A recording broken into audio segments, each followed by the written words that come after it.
মোচা দিয়ে আমি চিংড়ি মাছ দিয়ে তরকারি করব। চিংড়ি মাছটা ভেজে নেব, কড়াইতে তেল দিয়ে দেব। তেল গরম হয়ে গেছে, চিংড়ি মাছগুলো এবার ছেড়ে দেব।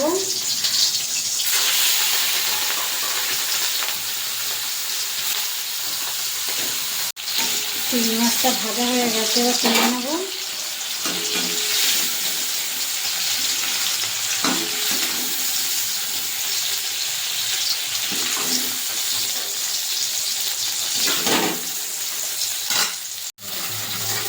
আবার তেল দিয়ে দিয়েছি কড়াইতে, তেলটা গরম হয়ে গেছে। এবার আমি মোটার আলুটা ভেজে নেব।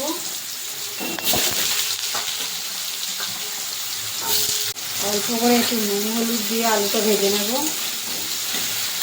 দেবো অল্প একটু হলুদ।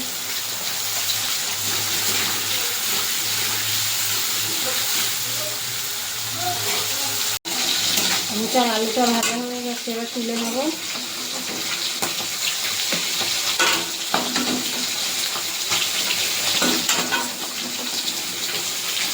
গোটা জিরে ফোড়ন দিয়ে দেবো, একটা তেজপাতা, আর এখানে গোটা গরম মশলা আছে, ফোড়ন দিয়ে দিয়েছি, এলাচ, দারচিনি আর লবঙ্গ। আমি অর্ধেকটা নারকেল বেটে নিয়েছিলাম, একটু তেলে নারকেলটা যে ভাজা ভাজা হয়ে গেছে। এবার দিয়ে দেবো কুচানো টমেটো অর্ধেক। টমেটো দিয়ে একটুখানি বেড়ে নেব। সিদ্ধ করে রাখা এবার মোচাটা দিয়ে দেবো।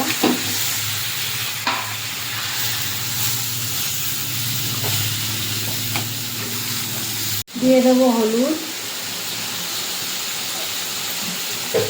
1 চামচ দিয়ে দেবো জিরের গুঁড়ো,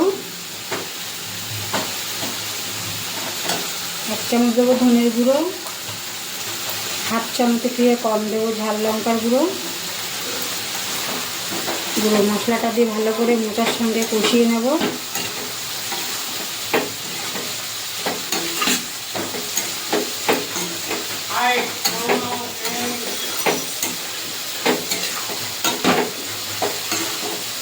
ভেজে রাখা আলুটাও দিয়ে দেবো।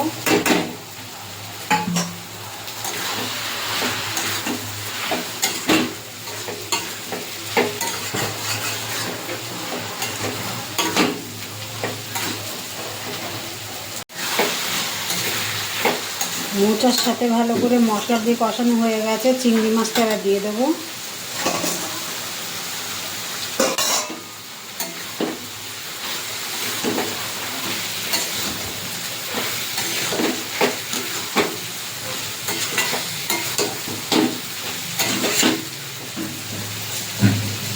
চিনি দিয়ে দেবো 1/2 চামচের মতো, 1/2 চামচের থেকে একটু কম দেবো।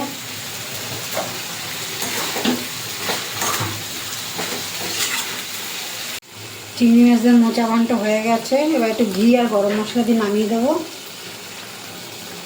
ঘি দিয়ে দিলাম, গরম মশলা দিয়ে দিয়েছি। বন্ধুরা হয়ে গেছে চিংড়ি মাছ দিয়ে মোচা ঘন্ট।